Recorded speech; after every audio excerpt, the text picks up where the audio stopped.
Joe, the king of the workers of the world. Hi, folks.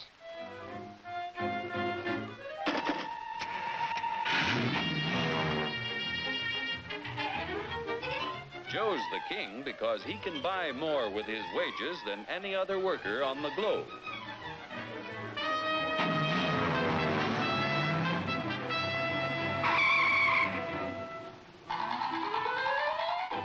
Now, what makes it possible for Joe to earn such a good living? He's no smarter than workers in other countries. Are you kidding?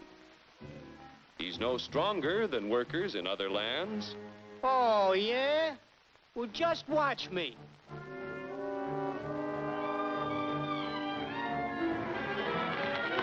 Ow! Just because Joe's an American doesn't mean... Yeah? Well, being an American is the best thing in the... Oh! My back! Sure, being an American is great, but how could you be superior to any foreigner when you or your folks might be any one of a dozen different races or religions? So, if you're no Superman, it must be the American way of doing things that makes you the luckiest guy in the world. I don't think I'm so lucky. You don't? Well, let me show you. Hey, what's that gadget? Television? No, it's a time machine. Just pull that lever. You'll see how people worked 100 years ago.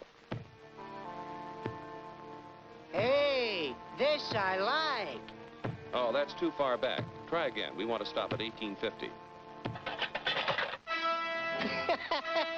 Who's the character?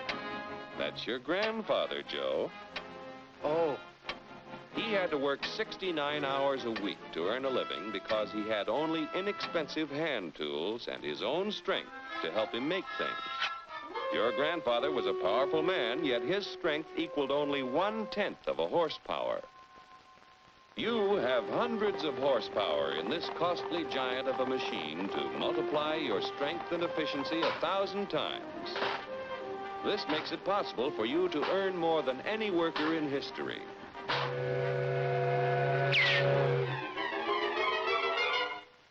And still have leisure time each day to enjoy life. So I'm lucky. But what about the rich guy who does nothing while I do the work? True, there are rich people who contribute nothing. And there are poor people who contribute the same. But most of the invested capital that buys the tools you use comes from your fellow Americans. 40 million of us have money in the banks. 70 million of us own insurance policies.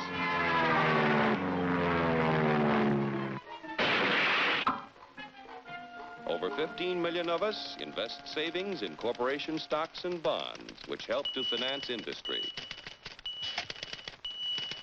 Each year, the people of America invest billions of dollars to create new plants and equipment.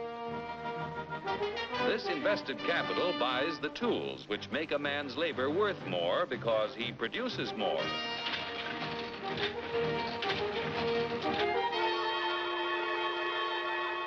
In China, for example, where there is practically no capital available for investment in plants or tools, a man's labor is not worth very much.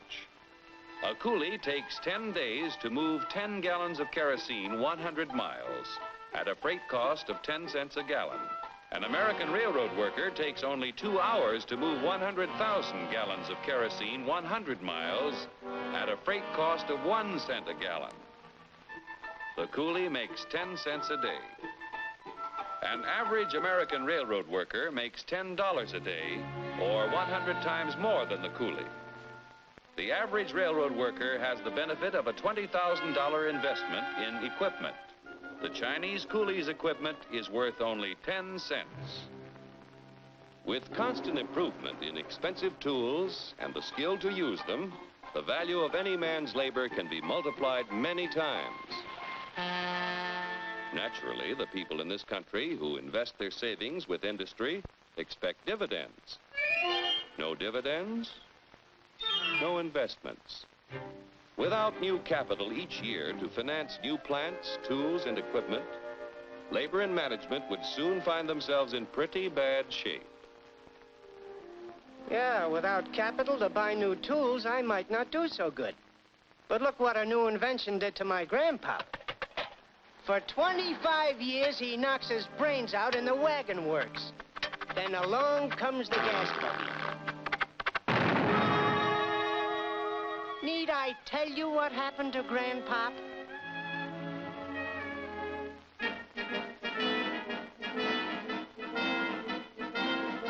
The history of our country proves that new inventions create thousands of jobs for everyone they displace.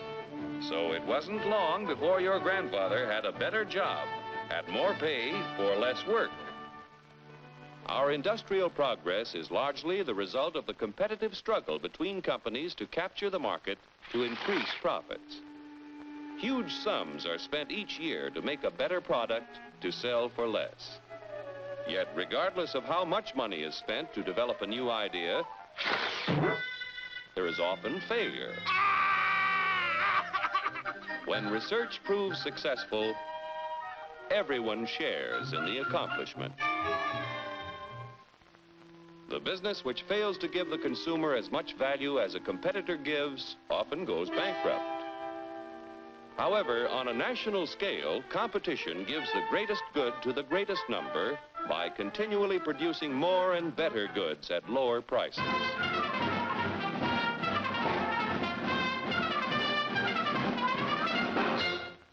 The American way of doing things makes it possible for more people to own their own homes.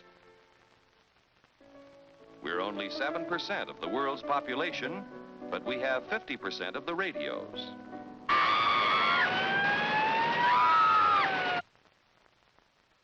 We have 54% of the world's telephones.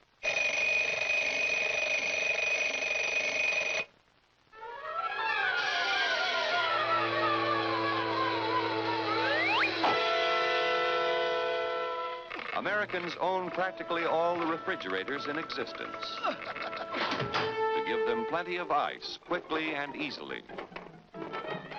Bathtubs, we've got 92% of them.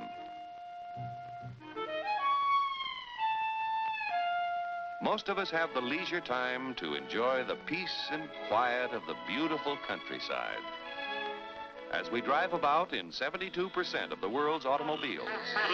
I told you to turn at the last corner. If you don't eat it, you eat it. I don't like it. I want to candy bar. Under the protection of our freedoms, American labor, management, and capital, the greatest production team in the history of mankind, have made the United States the industrial master of the world.